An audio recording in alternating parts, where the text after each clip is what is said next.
नमस्कार, आप देख रहे हैं वीआईपी न्यूज। आपके साथ में प्रज्ञा तिवारी। आइए विशेष चर्चा में आपका स्वागत है।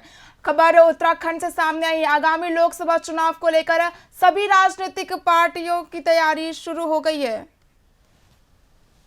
लोकसभा चुनाव को लेकर राजनीतिक पार्टियों की तैयारी हुई शुरू। लोकसभा चुनावों को लेकर भाजपा में मंथन। महामंत्री बीएल संतोष ने लिया नेताओं से फीडबैक, कई मामलों में दिए निर्देश। कांग्रेस प्रदेश में करेगी नारी न्याय सम्मेलन। आपको बता दें कि महिलाओं से जुड़े अपराध को जनता को बताया, जनता के बीच में जाएंगी महिला कांग्रेस कार्यकर्ता। बता दें कि लोकसभा चुनाव नजदीक है, ऐसे में सभी पार्टियां जनता को लुभाने के लिए कई तरह के अभियान निकाल रही हैं। वहीं कांग्रेस ने भी अब नारी न्याय सम्मेलन की शुरुआत कर रही है। महिलाओं से जुड़े अपराध को जनता को बताया, जनता के बीच जाएगी महिला कांग्रेस कार्यकर्ता। महिला कांग्रेस की राष्ट्रीय अध्यक्ष अलका लांबा बीते दिन नारी न्याय सम्मेलन में हिस्सा लेने कांग्रेस प्रदेश मुख्यालय पहुंची थी, जिसके बाद उन्होंने कहा कि कांग्रेस महिलाओं के उत्पीड़न और उनके साथ किए जा रहे अत्याचार को लेकर बात की जाएगी, जिसके लिए नारी न्याय सम्मेलन निकाला जा रहा है।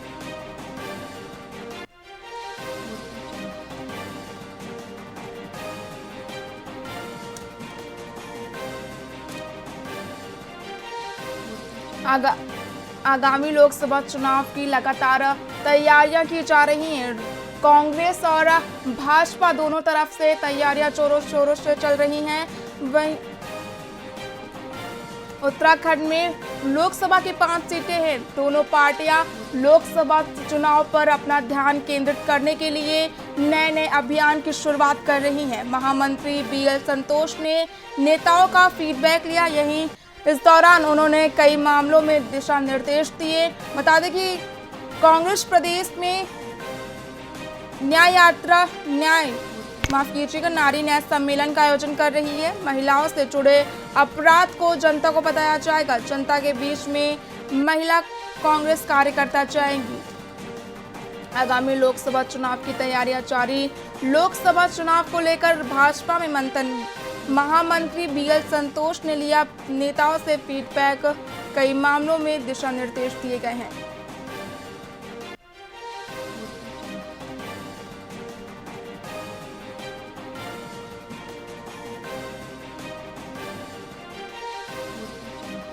वही हमारे साथ लोकसभा चुनाव की चर्चा को लेकर सचिन जी जुड़ चुके हैं। सचिन जी, लोकसभा चुनाव नजदीक है, ऐसे में सभी राजनीतिक पार्टियां नए अभियान की शुरुआत कर रही है। वहीं बात करें कांग्रेस की, तो कांग्रेस उत्तराखंड में नारी न्याय सम्मेलन की शुरुआत कर रही है। इस पर आप क्या कुछ कहेंगे? देखिए, मैं बताना चाहूंगा, जिस प्रकार से जो है गर्मियों का समय है और जो है तापमान जो है धीरे धीरे जो है चेंज हो रहा है, बदल रहा है, उस तरीके से जो है 2024 का लोकसभा चुनाव है, उसका जो तापमान है, राजनीतिक टेम्परेचर है, वो लगातार बढ़ रहा है। नेताओं के दौरे लगातार देश में हो रहे हैं। और मैं उत्तराखंड की बात करता हूँ। उत्तराखंड में हमारी जो है 70 विधानसभा सीटें हैं और जिसमें से जो है 5 लोकसभा सीटें हैं, जिसको लेके जो है सभी राजनीतिक जो पार्टियां हैं उनका मंथन चल रहा है। मैं कल आपको बताना चाहूंगा, तो भाजपा की बात करें या कांग्रेस की बात करें, तो लगातार जो है नेताओं के जो है दौरे जो है शुरू हो गए हैं। कल भी जो है भाजपा में एक बैठक हुई, जिसमें बीएल संतोष जो प्रभारी थे, दुष्यंत कुमार प्रभारी जो उत्तराखंड प्रभारी हैं, वो भी मौजूद थे और जो प्रदेश अध्यक्ष हैं वो भी मौजूद थे और कार्यकर्ता भी मौजूद थे, जिसमें जो है चर्चा हुई है कि किस प्रकार से जो है इस बार चुनाव में उतरा जाएगा, जनता का फीडबैक दिया जाएगा। जो उत्तराखंड में जो रैलियां होनी है उसको लेकर जो है विचार किया जा रहा है। मैं आपको एक चीज और बताना चाहूंगा, 28 तारीख को जो है जो जेपी नड्डा है, जो अध्यक्ष है, राष्ट्रीय अध्यक्ष हैं भाजपा के, उनका भी दौरा है। वो सबसे पहले जो है हल्द्वानी पहुंचेंगे, उसके बाद जो है देहरादून आएंगे। यहाँ जो पॉलिटिकल जो वरिष्ठ नेता हैं उनसे भी मुलाकात होगी, चुनाव को लेकर चर्चा होगी। अब मैं आपको एक चीज और बताना चाहूंगा, भाजपा का जो अभियान चल रहा है, युवाओं को जोड़ने का अभियान भी लगातार जो है बूथों पर चल रहा है, किस प्रकार से जो है चुनाव में उतरा जाएगा। और एक चीज और है, एक अभियान जो चलाया जा रहा है, जो केंद्र और राज्य सरकार की जो योजनाएं हैं वो किस प्रकार से जो है आम जनता तक पहुंच पा रही है या नहीं पहुंच पा रही है, उसको लेके भी जो है प्रवास चल रहा है।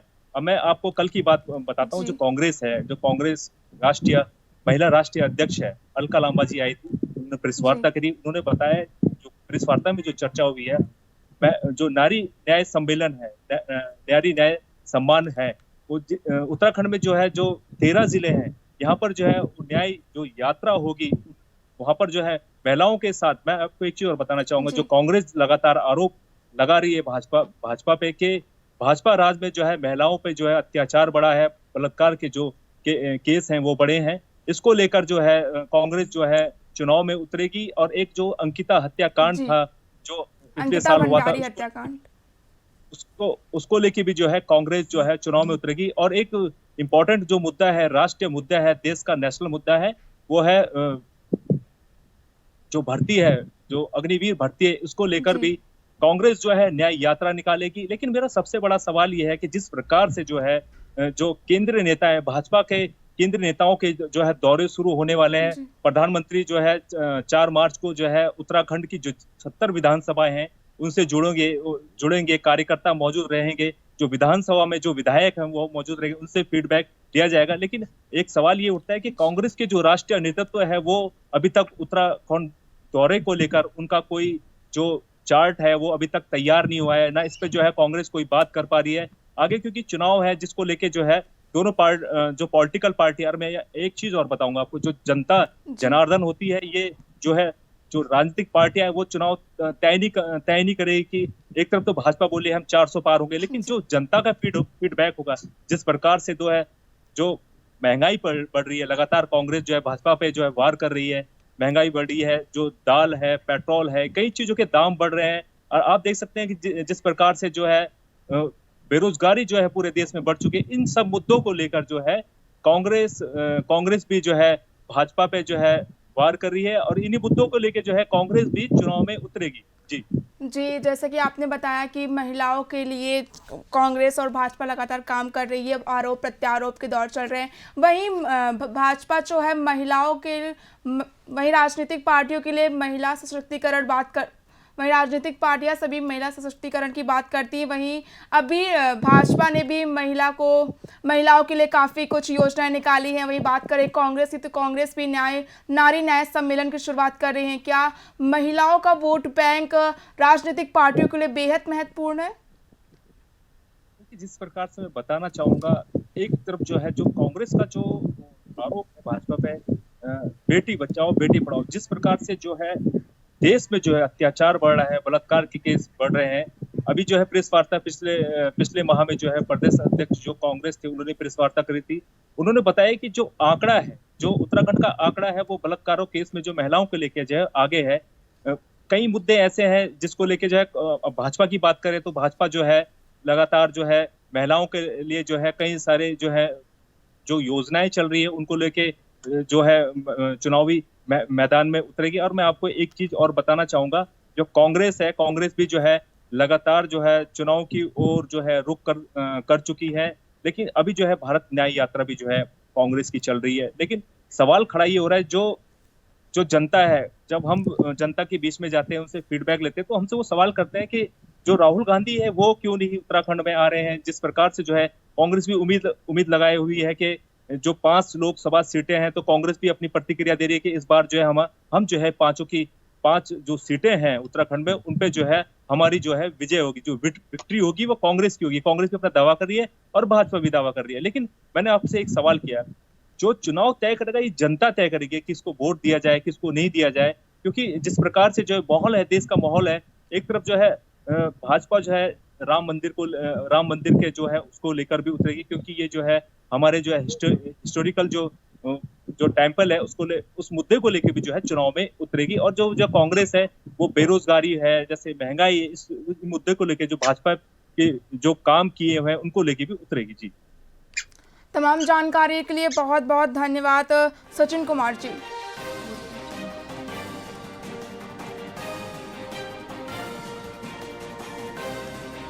आगामी लोकसभा चुनाव की तैयारियां जारी, लोकसभा चुनाव को लेकर लगातार भाजपा मंथन कर रही है। वहीं महामंत्री बीएल संतोष ने नेताओं से फीडबैक लिया, कई मामलों में दिशा निर्देश भी दिए गए। कांग्रेस प्रदेश में नारी न्याय सम्मेलन की शुरुआत कर रही, महिलाओं से जुड़े अपराध को जनता को बताया, जनता के बीच जाएंगी महिला कांग्रेस कार्यकर्ता।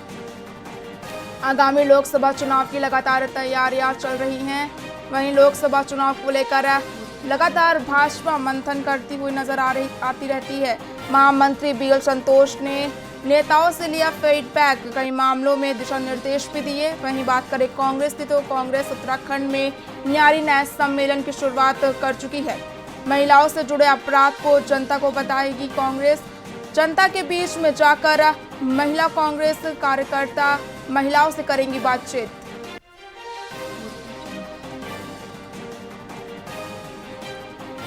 आगामी लोकसभा चुनाव नजदीक हैं, ऐसे में सभी राजनीतिक पार्टियां अपने अपने तरीके से नए नए अभियान की शुरुआत कर रही हैं। वहीं बात करें कांग्रेस की तो कांग्रेस न्याय यात्रा के बाद नारी न्याय सम्मेलन यात्रा की शुरुआत कर चुकी है। महिलाओं से जुड़े अपराध को जनता को बताएगी। वहीं जनता के बीच जाएंगी महिला कांग्रेस कार्यकर्ता। बात करें भाजपा की तो भाजपा भी लोकसभा चुनाव को लेकर लगातार मंथन करती हुई नजर आ रही है। महामंत्री बीएल संतोष ने नेताओं से फीडबैक लिया, कई मामलों में दिशा निर्देश भी दिए गए हैं।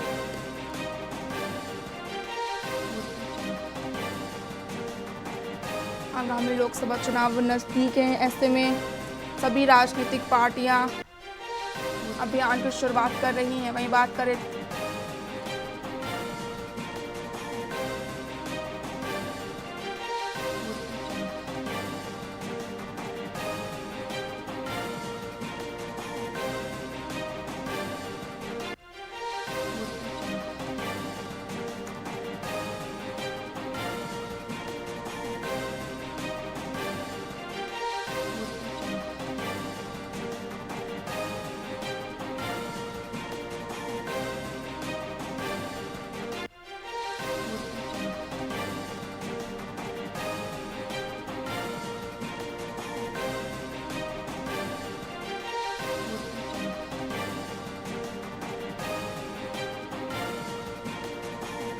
आगामी लोकसभा चुनाव की तैयारियां जारी। लोकसभा चुनाव को लेकर भाजपा में मंथन, महामंत्री बीएल संतोष ने नेताओं से लिया फीडबैक। बता दें कि इस दौरान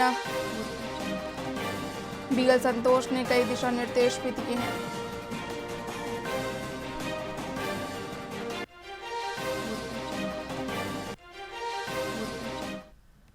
बात करेंगे किसान आंदोलन की। आज किसान आंदोलन का 11वां दिन है। हार्ट अटैक से किसान की मौत, अब तक 7 लोगों की जान जा चुकी है। किसानों ने आज ब्लैक डे का आह्वान किया है। दिल्ली मार्च पर जल्द होगा फैसला। किसान आंदोलन का आज 11वां दिन। हार्ट अटैक से किसान की मौत, बता दें कि अब तक 7 लोगों की जान जा चुकी है। किसानों ने आज ब्लैक डे का आह्वान किया है। दिल्ली मार्च पर जल्द किया जाएगा फैसला।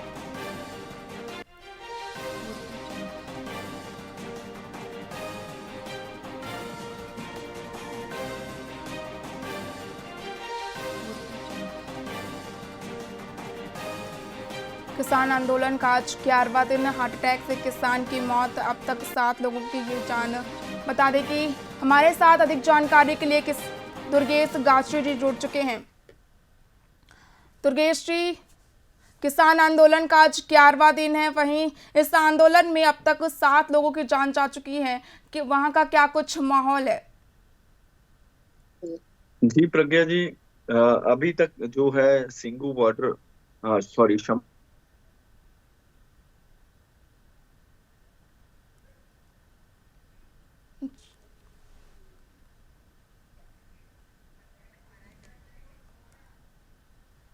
को बातचीत का प्रस्ताव भेज चुकी है। किसानों ने अभी तक इसके ऊपर फैसला नहीं लिया है। कल किसानों की जो चंडीगढ़ में मीटिंग हुई थी, उस मीटिंग में उनके 2 फैसले निकल कर आए थे कि 26 फरवरी को ट्रैक्टर मार्च निकाला जाएगा और 14 मार्च को रामलीला मैदान दिल्ली में महापंचायत की जाएगी। इसके साथ बात करूं कि आज खनौरी बॉर्डर पर कल एक और किसान की दौरा पड़ने से मृत्यु हो गई है और उससे पहले एक नौजवान किसान शुभकरण की गोली लगने से मृत्यु हो गई थी, जिसके जो मृतक देह है पटियाला के राजेंद्रा अस्पताल में है। और किसान अड़े हुए हैं कि तब तक उनका देह का संस्कार नहीं किया जाएगा, जब तक जो है एफआईआर दर्ज नहीं होगी। जिन्होंने गोली चलाने का आदेश दिया था उनके खिलाफ बाई नेम एफआईआर दर्ज होनी चाहिए, तभी उनका संस्कार किया जाएगा। इसके अलावा आज सुबह पंजाब सरकार की ओर से मृतक के जो परिवार थे उसको 1 करोड़ रुपए देने का जो घोषणा की गई, उसके साथ उसकी जो छोटी बहन थी उसको सरकारी नौकरी देने की भी बात जी। कही गई। परंतु जो किसान नेता है वो अड़े हुए हैं, जब तक शुभकर्ण के कातलों पर एफआईआर दर्ज नहीं होती तब तक अंतिम संस्कार नहीं किया जाएगा। जी। वहीं आज किसानों की ओर से ब्लैक डे का आह्वान किया गया है, लेकिन सरकार से बातचीत भी की जा रही है, लेकिन कब तक फैसला जाएगा? किसानों के जो आंदोलन चल रहा है उनकी मांगे कब तक पूरी की जाएंगी? देखिए, अभी तक कोई अपडेट नहीं है कि किसानों और सरकार के बीच बातचीत कब होगी। दोनों अपने अपने पक्षों पर अड़े हुए हैं। किसान चाहते हैं कि सभी फसलों पर जो है वो एमएसपी दी जाए, जी। और सरकार जो है वो 5 फसलों पर एमएसपी देने के लिए तैयार है।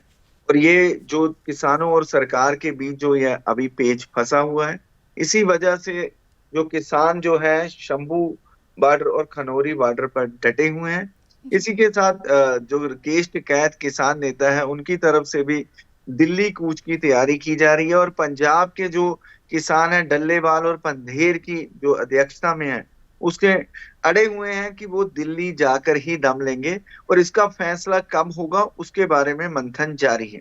और इसके बीच में कल बहुत से नौजवान युवाओं से बात की गई थी कि पिछली बार भी ऐसा ही हुआ था जब किसान आंदोलन चल रहा था, तो दीप सिद्धू के नेतृत्व में बहुत से युवा किसान आंदोलन में डटे हुए थे।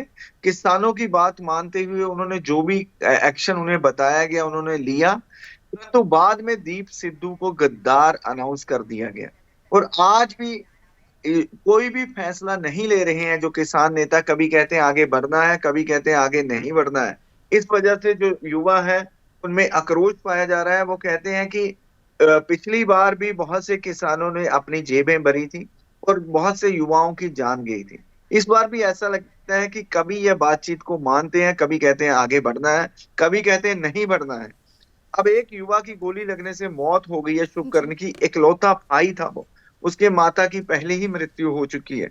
अब उसकी मृत्यु के लिए कौन जिम्मेवार है? क्या केवल सरकार जिम्मेवार है, या किसानों का बिना नेतृत्व के जो आंदोलन चल रहा है वो जिम्मेवार है? ये भी एक जांच का विषय है। जी। जी।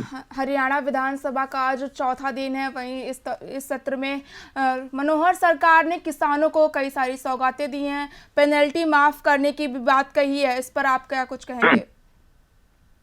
देखिए, जो मनोहर सरकार है उसका ये अंतिम बजट है इस सरकार का। जी। और ये सरकार जो बजट है वो लोक लुभावना होने की ही बात कही जा रही थी।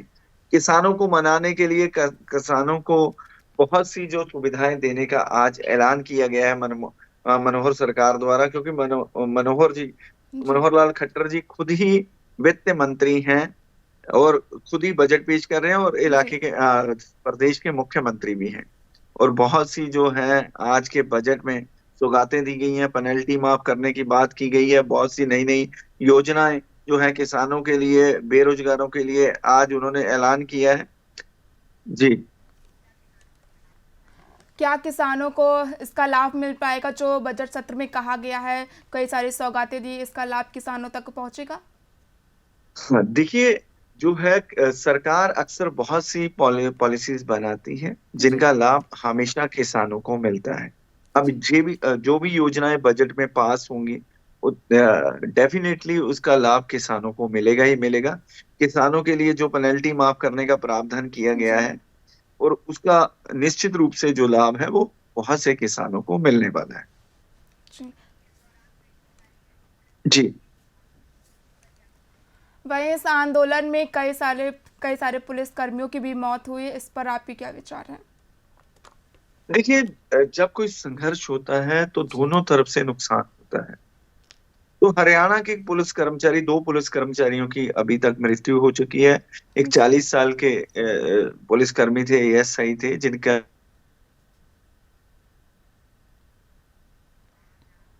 जो पंजाब में भी अब तक 7 किसानों की मृत्यु हो चुकी है और दोनों तरफ से नुकसान हो रहा है। और दोनों तरफ से नुकसान है और जी। बातचीत से इस जो भी समस्या है उसका हल होना चाहिए।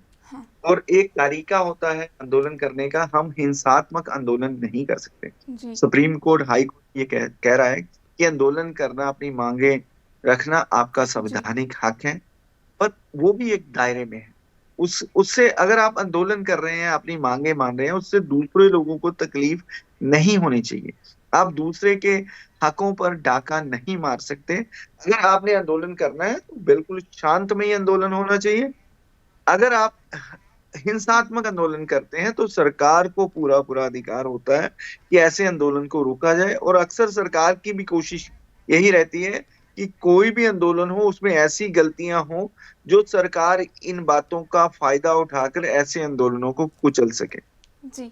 जी, जैसे कि आपने बताया कि हिंसात्मक तरीका अपनाया गया है इस आंदोलन में। वहीं बात करें कि किसान आंदोलन में किसान और पुलिस प्रशासन दोनों अपनी तरह से तैनात थे। दोनों एक और दिल्ली को जाने की बात कर रहे थे, वहीं प्रशासन भी रोक लगा रहा था। तो किसानों ने भी पत्थरबाजी की, हिंसात्मक तौर अपनाया। क्या सरकार तक अपनी बात रखने के लिए हिंसा जरूरी है? इस पर क्या कुछ कहेंगे? देखिए, आज तक बहुत से आंदोलन हुए। आंदोलन के सबसे जो बड़े नेता रहे हैं तो हमारे महात्मा गांधी रहे। तो जी। अंग्रेजों के खिलाफ भी उन्होंने आंदोलन किए और उसमें अहिंसात्मक तरीके से आंदोलन किया। जिस आंदोलन में कभी हिंसा हुई तो उन्होंने खुद ही वो आंदोलन को बंद कर दिया, उसे पैक कर दिया। क्योंकि अब हम गांधी जी के बारे में अक्सर यही बात करते हैं कि दे दी हमें आजादी बिना खड़ग बिना ढाल, साबरमती के संत तूने कर दिया कमाल।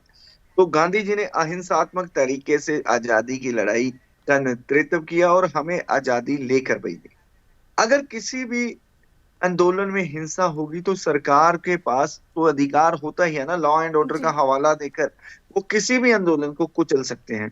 अभी अब बहुत सी वीडियो वायरल हो रही हैं जो पंजाब के युवा हैं, वो उनको पुलिस को उकसाते नजर आ रहे हैं। उनके हाथ में नंगी तलवारें भी नजर आ रही हैं कईयों के, और कईयों के हाथों में लाठी डंडे भी हैं। और किसान नेता बार बार कह रहे हैं कि हमने जो है आंदोलन करना है वो शांतमयी तरीके से करना है, शांतमयी तरीके से आगे बढ़ना है। किसी प्रकार की कोई हिंसा नहीं होनी चाहिए। आपने देखा होगा वीडियोस में कि किसानों ने एक रस्सी लगा के एक बैरिकेडिंग भी तैयार की थी कि हम इससे आगे नहीं बढ़ेंगे। जब बढ़ेंगे तो किसान नेता पहले आगे जाएंगे, फिर युवा जाएंगे। और में जो जोश तो वो एक अलग ही तरीके का है, उसमें कुछ समझने की भी जरूरत है हमें कि ये जो आंदोलन है ये किसानों और सरकार के बीच है या पंजाब और भारत के बीच। क्योंकि बहुत से जो नेता हैं, बहुत से जो युवा हैं, वो अक्सर अपने जो इंटरव्यूज में उसमें कहते रहते हैं कि हमने 16 बार दिल्ली पहले जीत ली है, 16 बार हमने दिल्ली को हरा चुके हैं, भी दिल्ली को हरा देंगे। फिर दिल्ली को हराना नहीं है, दिल्ली को मनाना है, दिल्ली को समझाना है भी आप किसानों की मांगे माने। हमारा उनसे कोई युद्ध नहीं है, सरकार भी हमारी है, पंजाब दिल्ली का है, दिल्ली पंजाब का है। ये बात उनको समझाने की आवश्यकता है। क्योंकि कहीं ना कहीं किसान नेता जो है वो धार्मिक भावनाओं की आड़ लेकर, बहुत सी भावनाओं की आड़ लेकर जो है युवाओं को इकट्ठा कर रहे हैं। ये ऐसा बताने का प्रयास किया जा रहा है कि एक युद्ध की स्थिति बनाई जा रही है। युद्ध की स्थिति नहीं है भाई, ये लोकतांत्रिक देश है, डेमोक्रेटिक कंट्री है। तो डेमोक्रेटिक तरीके से हमें अपने हक लेना है। अगर हमने एमएसपी लेनी है, अपनी मांगे मनानी है, तो हमारा तरीका जो होगा वो हिंसात्मक नहीं होगा। हम अहिंसात्मक तरीके से आगे बढ़ेंगे और सरकार को झुकाएंगे। आंदोलन का यही मोटिव होना चाहिए कि हमने सरकार को झुकाना है, ना कि भारत से कोई युद्ध करना है, दिल्ली से कोई युद्ध करना है। हमें अपनी मांगे मनानी है। और ये बात विचार करने की जरूरत किसानों को भी है। किसानों को सही मार्गदर्शन करने की किसान नेताओं को जरूरत है। अगर वो सही नेतृत्व करते, सही मार्गदर्शन करते तो आज शुभकरण जिंदा होता। उनको बताना चाहिए कि दिल्ली में भी जो लोग बैठे हैं, जो सरकार है, उसे भी हमने चुनकर भेजा है, ना कि वो कहीं बाहर से पैराशूट से आए। इलेक्शन डिक्लेयर होने वाला है, तो अभी तो जो वोट की पावर है किसानों के पास, तो वो अपनी वोट की पावर से सरकार को सबक सिखा सकते हैं। तो दूसरी बात, अभी इलेक्शन डिक्लेयर होने वाला है, अगर जो सरकार है वो अगर लोकप्रिय नहीं रही है, मोदी की छवि लोकप्रिय नहीं रही है, तो किसान नेताओं को इकट्ठे होकर पूरे देश में इलेक्शन लड़ना चाहिए, अपनी सरकार बनानी चाहिए, अपने नेता चुनकर संसद में भेजने चाहिए। फिर जैसा एमएसपी का कानून है, जो भी कानून बनाना है वो खुद बना सकते हैं। तो इतनी ताकत लोकतंत्र ने उनको दे रखी है। तो आने वाले समय में चुनाव जल्द डिक्लेयर होने वाले हैं, तो किसान कुछ ना कुछ ऐसी रणनीति भी बना सकते हैं कि अपने खुद के नेता चुन के संसद में भेजें, अपने लिए जो भी बेनिफिशियरी कानून है वो बनवा सकते हैं। जी, अधिक जानकारी के लिए बहुत बहुत धन्यवाद तुर्केश जी। किसान आंदोलन का आज 11वां दिन, हार्ट अटैक से किसान की मौत। अब तक इस आंदोलन में 7 लोगों की जान जा चुकी। किसानों ने आज ब्लैक डे का किया आह्वान। दिल्ली मार्च पर जल्द किया जाएगा फैसला। किसान आंदोलन का आज 11वां दिन।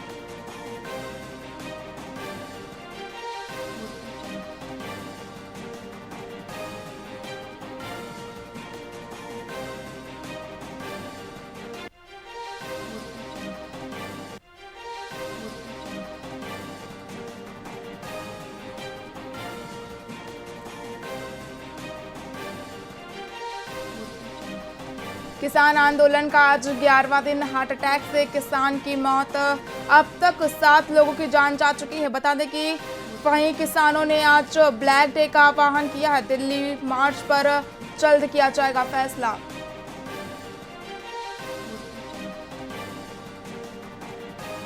किसान आंदोलन का 11वां दिन, हार्ट अटैक से किसान की मौत। बता दें कि इस आंदोलन में 7 लोगों की जान जा चुकी है। वहीं आज किसानों ने ब्लैक डे का आह्वान किया है।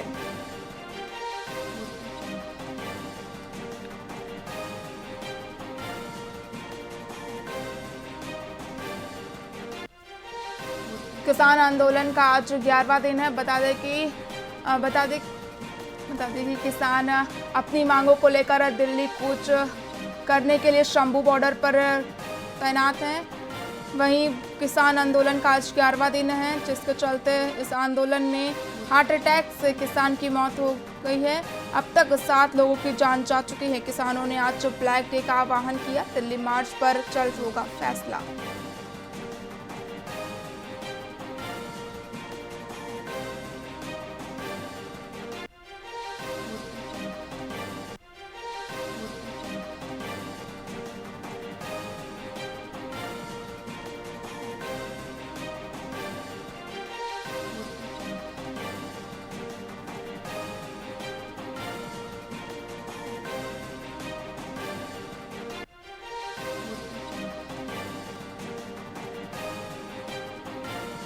आंदोलन का आज 11वां दिन, हार्ट अटैक से किसान की मौत। अब तक 7 लोगों की जान जा चुकी है। किसानों ने आज ब्लैक डे का आह्वान किया है। दिल्ली मार्च पर जल्द किया जाएगा फैसला।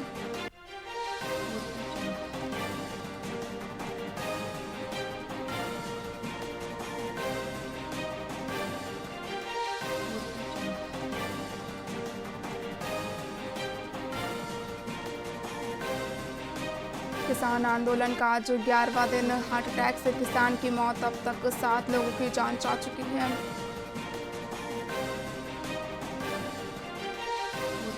हरियाणा विधानसभा बजट सत्र की बात करेंगे। बता दें कि हरियाणा विधानसभा बजट सत्र का आज 4था दिन।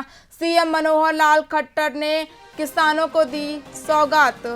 कर्ज का ब्याज और पेनल्टी माफ करने का किया ऐलान। जनता के लिए भी की गई कई घोषणाएं। हरियाणा में किसानों के कर्ज का ब्याज पेनल्टी माफ। मैं किसान का बेटा हूं, उनका दर्द समझता हूं। सीएम मनोहर लाल खट्टर ने कहा कि मैं किसान का बेटा हूं, उनका दर्द समझता हूं। शहीदों के परिवारों को 1 करोड़ रुपए दिए जाएंगे। हरियाणा विधानसभा बजट सत्र का 4था दिन। सीएम मनोहर लाल खट्टर ने किसानों को दी बड़ी सौगात। कर्ज का ब्याज और पेनल्टी माफ करने का किया ऐलान। जनता के लिए भी कई घोषणाएं की गई हैं। वहीं हरियाणा में किसानों के कर्ज का ब्याज पेनल्टी माफ किया गया है। सीएम मनोहर लाल खट्टर ने कहा कि मैं किसान का बेटा हूं, उनका दर्द समझता हूं। शहीदों के परिवार को 1 करोड़ रुपए दिए जाएंगे। हरियाणा के बजट सत्र का आज चौथा दिन हरियाणा के सीएम मनोहर लाल खट्टर ने बतौर जिला वित्त मंत्री आज बजट पेश किया। आज सीएम अपने इस बजट में 1,89,000 करोड़ रुपए का होगा। पिछले बजट से 11% अधिक है बजट। वहीं सीएम खट्टर ने किसानों को सौगात दी है। वहीं हमारे साथ अधिक जानकारी के लिए अश्वनी कुमार संवाददाता चंडीगढ़ से जुड़ चुके हैं।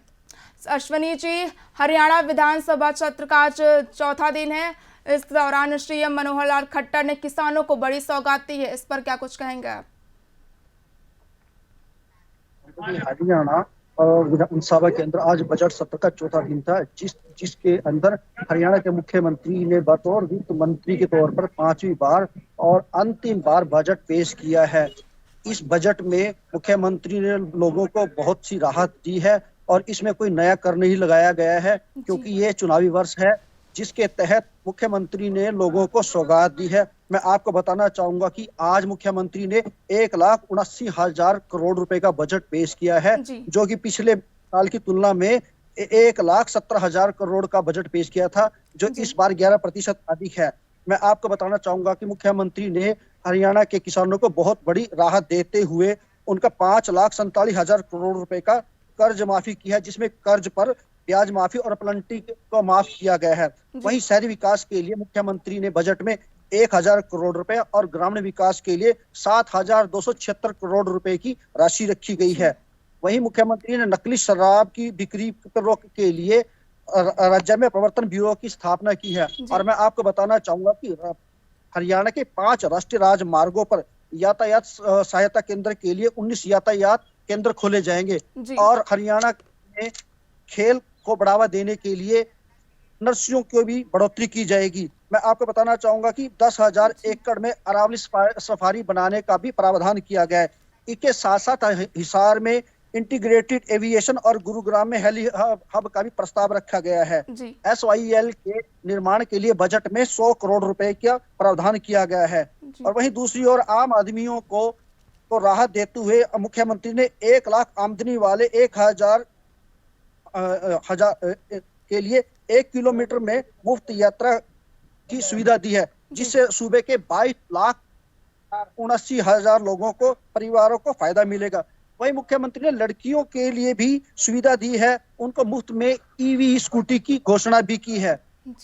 जी, जैसा कि आपने बताया कि लड़कियों को इस स्कूटी की सुविधा दी जाएगी, वहीं बात करें कि जनता के लिए भी सरकार कई सौगातें लेकर आई है। इस सरकार की ओर से जनता को किस किस तरह की योजनाओं का लाभ मिलेगा? जी, मैं बिल्कुल बताना चाहूंगा कि बेरोजगार युवकों के लिए इस बार बजट में हर हरित स्टोर खोलने का भी प्रावधान किया गया है। वहीं दिव्यांग बच्चों के लिए सूबे में 7 स्कूलों की प्रक्रिया शुरू की गई है। यमुनानगर, नूह और रोहतक में नई हवाई पट्टी का निर्माण करने का भी प्रावधान किया गया है। जी, जैसा कि आपने बताया कि इसमें नई नई चीजों की सौगात मिली है, लेकिन क्या विपक्ष का क्या रुख रहा है जो बजट सत्र पेश किया गया, इस पर विपक्ष की ओर से क्या कुछ कहना है?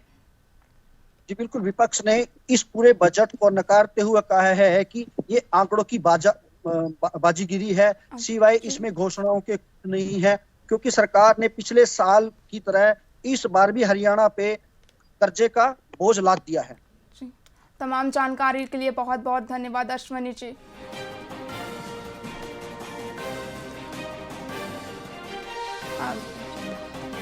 विधानसभा बजट सत्र का चौथा दिन सीएम मनोहर का किसानों को बड़ा तोहफा, कर्ज का ब्याज और पेनल्टी माफ करने का किया ऐलान।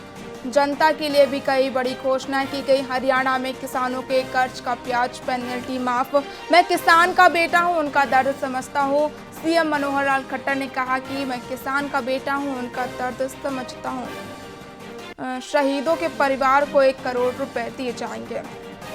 वहीं इस बजट सत्र में जनता के लिए भी सीएम खट्टर ने कई घोषणाएं की हैं। बात करें तो हरियाणा विधानसभा बजट सत्र की, तो आज विधानसभा बजट सत्र का चौथा दिन सीएम मनोहर लाल खट्टर ने किसानों को बड़ा तोहफा दिया है। कर्ज का ब्याज और पेनल्टी माफ करने का ऐलान किया है। जनता के लिए भी कई बड़ी घोषणाएं की हैं।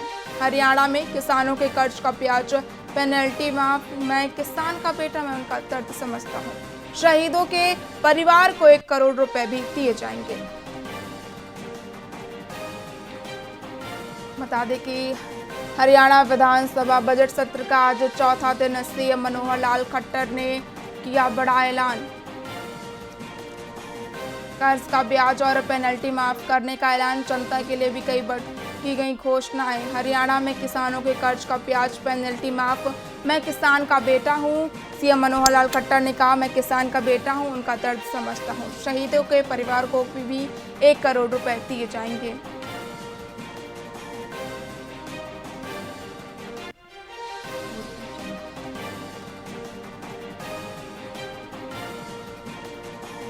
हरियाणा विधानसभा बजट सत्र का चौथा दिन सीएम मनोहर का किसानों को बड़ा तोहफा। कर्ज का ब्याज और पेनल्टी माफ करने का किया ऐलान। जनता के लिए भी कई घोषणाएं की गई हैं। वहीं हरियाणा में किसानों के कर्ज का ब्याज पेनल्टी माफ करने की भी घोषणा की गई है। सीएम खट्टर ने कहा कि शहीदों के परिवारों को 1 करोड़ रुपए दिए जाएंगे। बता दें कि लोकसभा चुनाव के बाद हरियाणा में विधानसभा चुनाव होने वाले हैं, जिसको वहीं हरियाणा सरकार की ओर से इस साल का बजट आखिरी बजट है। वहीं इस बजट सत्र का चौथा दिन है। सीएम मनोहर का किसानों को बड़ा तोहफा। बता दें कि सीएम मनोहर लाल खट्टर ने बतौर वित्त मंत्री आज बजट पेश किया। इस दौरान उन्होंने किसानों को बड़ा तोहफा दिया है।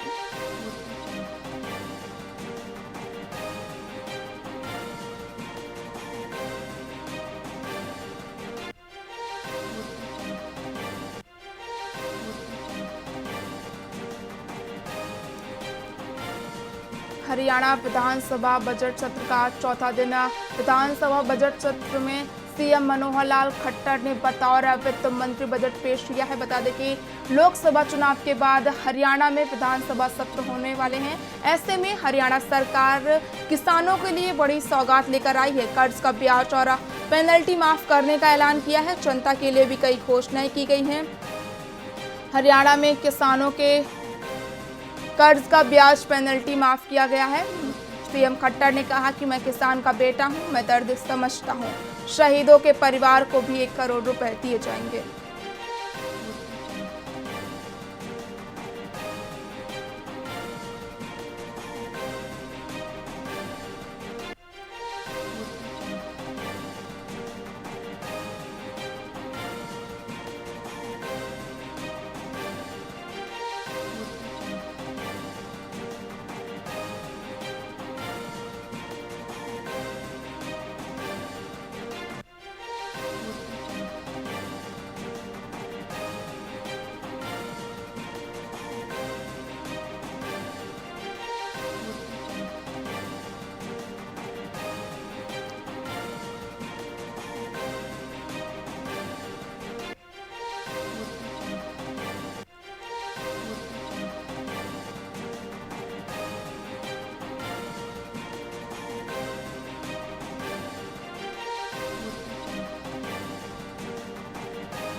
आगाम हरियाणा विधानसभा बजट सत्र का चौथा दिन। सीएम मनोहर लाल खट्टर ने किसानों को दी बड़ी सौगात। कर्ज का ब्याज और पेनल्टी माफ करने का किया ऐलान। जनता के लिए भी कई घोषणाएं की गई हैं।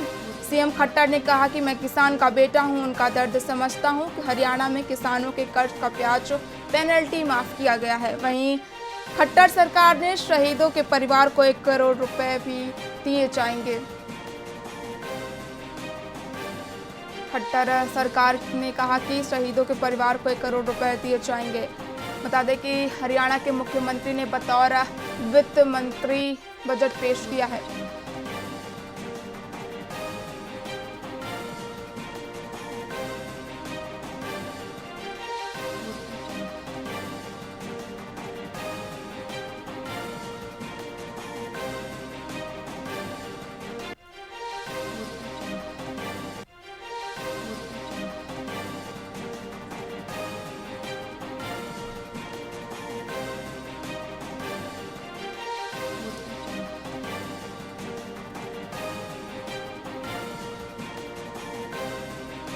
हरियाणा विधानसभा बजट सत्र का चौथा दिन। सीएम मनोहर का किसानों का बड़ा तोहफा, कर्ज का किया चौड़ा, पेनल्टी माफ करने का किया ऐलान है। इसके साथ ही खट्टर ने जनता के लिए भी कई घोषणाएं की हैं। मुख्यमंत्री खट्टर ने कहा कि मैं किसान का बेटा हूं, उनका दर्द समझता हूं। शहीदों के परिवार को भी 1 करोड़ रुपए दिए जाएंगे।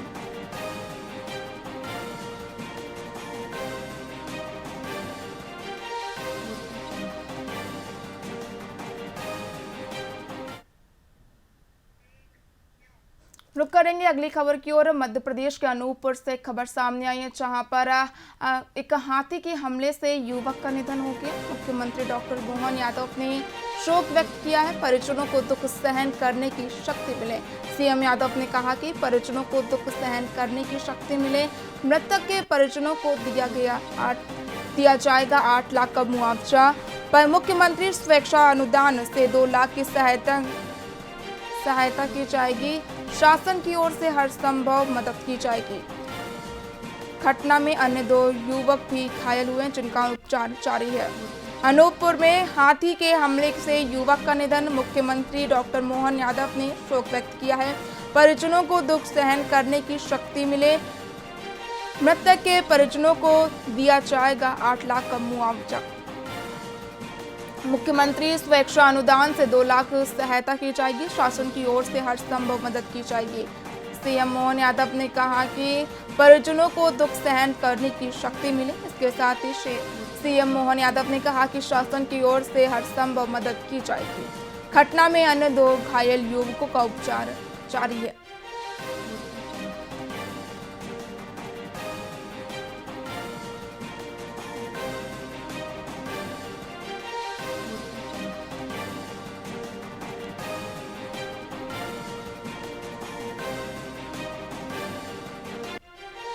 अनूपपुर में हाथी के हमले से युवक का निधन। मुख्यमंत्री डॉक्टर मोहन यादव ने शोक व्यक्त किया। परिजनों को दुख सहन करने की शक्ति मिले। सीएम यादव ने कहा कि शासन की ओर से हर संभव मदद की जाएगी। मुख्यमंत्री स्वेच्छा अनुदान से 2 लाख की सहायता की जाएगी। परिजनों को दुख सहन करने की शक्ति मिले। सीएम यादव ने कहा कि शासन की ओर से हर संभव मदद की जाएगी। घटना में अन्य 2 घायल युवकों का उपचार भी जारी है। अनूपपुर में हाथी के हमले से युवक का निधन। मुख्यमंत्री डॉक्टर मोहन यादव ने शोक व्यक्त किया। परिजनों को दुख सहन करने की शक्ति मिले। मृतक के परिजनों को दिया जाएगा 8 लाख का मुआवजा। मुख्यमंत्री स्वेच्छा अनुदान से 2 लाख रुपए की सहायता दी जाएगी। वहीं सीएम यादव ने कहा कि शासन की ओर से हर संभव मदद की जाएगी।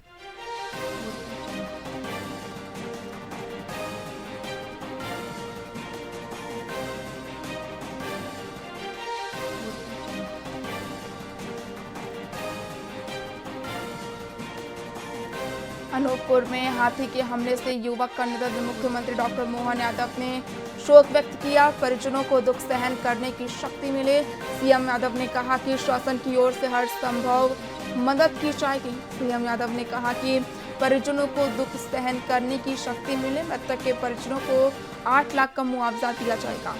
शासन की ओर से हर संभव मदद की जाएगी। वहीं इस घटना में 2 युवक भी घायल हुए, जिनका इलाज चल रहा है।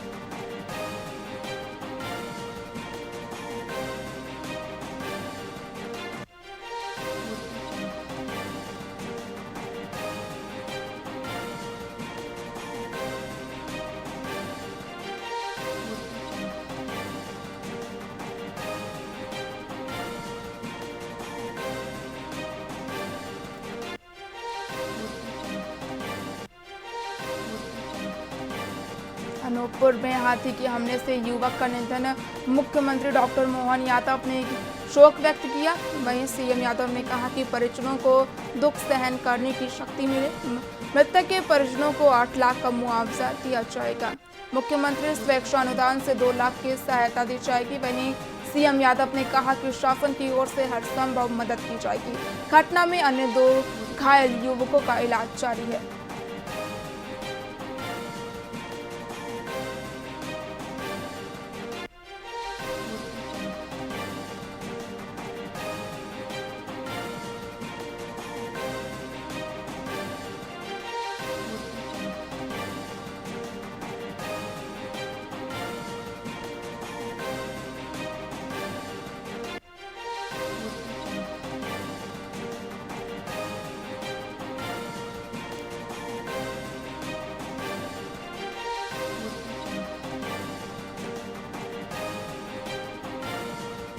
अनूपपुर में हाथी के हमले से युवक का निधन। वहीं अधिक जानकारी के लिए हमारे साथ अनूपपुर से संवाददाता अविनाश दुबे जी जुड़ चुके हैं। अविनाश जी, अनूपपुर में हाथी के हमले से युवक का निधन हो गया है। पहले तो आप बताइए कि पूरा मामला क्या है। लगातार यहाँ पर 6 महीने से हाथियों का मूवमेंट बना हुआ है। वैसे तो बीच बीच में आते ही रहते हैं, साल में एक बार 2 बार, लेकिन इस साल लगातार 6 महीने से हाथियों का मूवमेंट कुछ ज्यादा हो गया है और लगातार यहाँ पर किसानों के द्वारा किसानों का फसल नुकसान हो रहा है, जिससे लेकर के किसानों ने भी कई बार शिकायत की है, लेकिन पुलिस प्रशासन और फॉरेस्ट विभाग के द्वारा कोई भी उचित कार्रवाई न करने की वजह से आज ये मूवमेंट आ गया कि आज हाथी के वजह से तीसरी मौत हो गई है मैम। जी, इस हाथी के हमला किया गया है, इसमें किसानों की फसलों का भी नुकसान देखने को मिल रहा है। बहुत ज्यादा किसानों का नुकसान हो रहा है। इसी के लिए हमने 1-2 किसानों से बात भी की है और 1-2 किसान फोनों के लिए तैयार भी हैं। जैसे कि आपने बताया कि किसानों की फसलों को भी नुकसान देखने को मिल रहा है, वहीं बात करें वन विभाग की ओर से क्या कार्रवाई की जा रही है इस पूरे मामले को लेकर? वन विभाग की ओर से छोटी मोटी कार्रवाई करते हैं और किसानों का अगर 3 एकड़ का नुकसान हुआ है तो उन्हें 8,000-10,000 रुपए दे करके उन्हें रफा दफा कर दिया जाता है। मृतक के परिवार को अगर कोई मृत्यु हो गया है जानवर से तो मृतक के परिवार को 8 लाख रुपए जो शासन ने निर्धारित की हुई है वो रकम उनको दे दी जाती है। तमाम जानकारी के लिए बहुत बहुत धन्यवाद अविनाश जी। अनूपपुर में हाथी के हमले से युवक का निधन, मुख्यमंत्री डॉक्टर मोहन यादव ने शोक किया व्यक्त। परिजनों को दुख सहन करने की शक्ति मिले, सीएम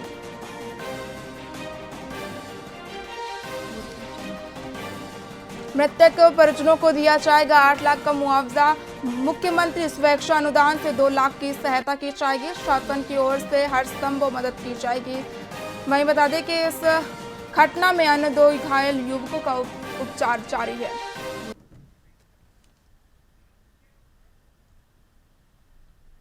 आज की वीआईपी विशेष चर्चा में इतना ही। देखते रहिए वीआईपी न्यूज़। नमस्कार।